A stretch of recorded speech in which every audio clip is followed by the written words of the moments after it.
చాలా డేస్ తర్వాత నేను వీడియో పోస్ట్ చేస్తున్నానండి. అది కూడా ఎంతగానో నాకు ఇష్టమైన బెండకాయ పులుసుతోటి చాలా టేస్టీగా ఉంటుంది. చేసుకోవడం కూడా చాలా ఈజీ. బెండకాయలు తినని వాళ్ళు కూడా ఈ బెండకాయ పులుసు అంటే బాగా ఇష్టపడి తింటారు. అంత బాగా చేసుకోవచ్చు. సో మీరు కూడా ఖచ్చితంగా ట్రై చేయండి. చాలా ఈజీగా చాలా టేస్టీగా ప్రిపేర్ చేసుకోవచ్చు. మీరు ఖచ్చితంగా ట్రై చేయండి, టేస్ట్ చేయండి. ఒక 1/2 కిలో బెండకాయలు తీసుకొని ఒక 2 టైమ్స్ వాష్ చేసుకొని డ్రై చేసుకోండి. కొంచెం ఈ సైజు ముక్కలుగా కట్ చేసుకోండి. బెండకాయలన్నీ కట్ చేసుకొని పక్కకు పెట్టుకోండి. ఒక గ్లాస్ వాటర్ తీసుకొని ఒక చిన్న గిన్నెలో ఒక పెద్ద సైజు నిమ్మపండు అంతా చింతపండు నానబెట్టుకోండి. ఒక 3 మీడియం సైజు టమాటోస్ తీసుకొని టమాటాలు ఇలా పీసెస్లా కట్ చేసుకొని ప్యూరీ లాగా మిక్సీ పట్టుకోండి. అప్పుడే మనకి కూర గ్రేవీ కూడా థిక్గా క్రీమీగా ఉంటుంది. గ్రైండ్ చేసుకొని పక్కకు పెట్టుకోండి. స్టవ్ ఆన్ చేసుకొని మట్టి పాత్రలో వండుకుంటున్నాను నేను, అందుకే ఒక మట్టి పాత్ర కుండ లాంటివి పెట్టుకోండి. మీరు నార్మల్గా కడాయిలో కూడా వండుకోవచ్చు. ఇది కొంచెం హీట్ చేసుకోండి, మొత్తం స్లోలో పెట్టుకొని. ఇలా కొంచెం హీట్ అయిన తర్వాత ఒక 3 టేబుల్ స్పూన్ ఆయిల్ వేసుకోండి. నూనె కొంచెం హీట్ అయిన తర్వాత ఒక 1/2 స్పూన్ ధనియాలు వేసుకోండి. ఒక 1 స్పూన్ తాలింపు దినుసులు వేసుకోండి. జీలకర్ర, ఆవాలు, శనగపప్పు కలిసి ఉన్నవి.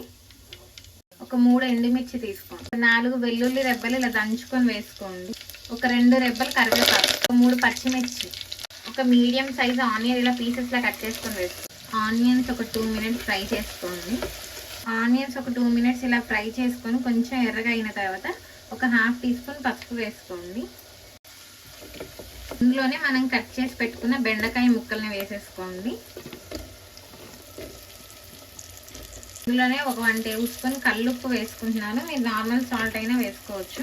ఒకసారి అంతా బాగా కలుపుకోండి.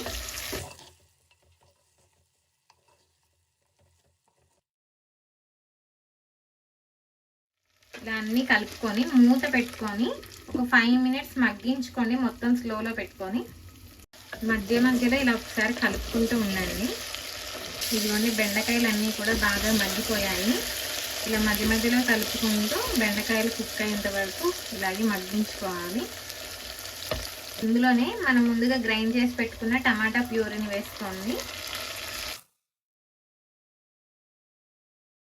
సపరేట్ అయ్యి టమాటా ప్యూరీ అంతా కూడా దగ్గరగా కుక్ అయిపోవాలి. ఇదిగోండి టమాటా గ్రేవీ కూడా మొత్తం దగ్గర పడిపోయింది. ఆయిల్ అంతా ఇలా సపరేట్ అయిపోయింది. ఇప్పుడు మనం ఇందులో కారం వేసుకుందాం. ఇది ఒక 1 స్పూన్ కారం వేసుకోండి. ఇదంతా ఒకసారి కలుపుకోండి.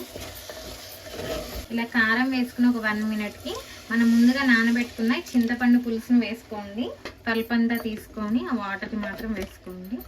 ఇందులో ఒక 200 ml వరకు వాటర్ వేసుకోండి. మొత్తం అంతా ఒకసారి కలుపుకోండి. ఇప్పుడు ఒకసారి హైలో పెట్టుకొని ఒక 1 టేబుల్ స్పూన్ బెల్లం వేసుకొని అంతా ఒకసారి కలుపుకొని మీడియంలో పెట్టుకొని మరిగించుకోండి ఒక 5 మినిట్స్. ఇలా 5 మినిట్స్ ఒక ఉడికించుకోండి. ఇలా చింతపండు జ్యూస్ మనకి పచ్చి వాసన పోయేదాకా మరిగితే సరిపోతుంది. కొత్తిమీర వేసుకోండి ఇలా లాస్ట్లో. ఇంకొక 2 మినిట్స్ ఇలాగే మూత పెట్టుకొని మరిగించుకోండి. మొత్తం మీడియంలోనే పెట్టుకోవాలి. లాస్ట్లో ఒక 1/2 టీ స్పూన్ జీలకర్ర పొడి వేసుకోండి. బెండకాయ పులుసు రెడీ అయిపోయింది. ఇంక స్టవ్ ఆపేసుకోండి. ఎంతగానో నోరూరించి బెండకాయ పులుసు రెడీ అయిపోయింది. అది కూడా మనం మట్టి పాత్రలో చేసుకున్నాము. డబల్ టేస్ట్ వస్తుంది, అంత బాగుంటుంది. సో మీరు కూడా ఖచ్చితంగా ట్రై చేయండి. నాకైతే ఈ పులుసు చాలా ఇష్టం అండి. చాలా టేస్టీగా ఉంటుంది. బెండకాయలు తినని వాళ్ళు కూడా ఈ పులుసు ఖచ్చితంగా చేసి పెట్టండి. ఖచ్చితంగా తింటారు, అంత బాగుంటుంది. సో మీరు కూడా ఖచ్చితంగా ట్రై చేయండి, టేస్ట్ చేయండి.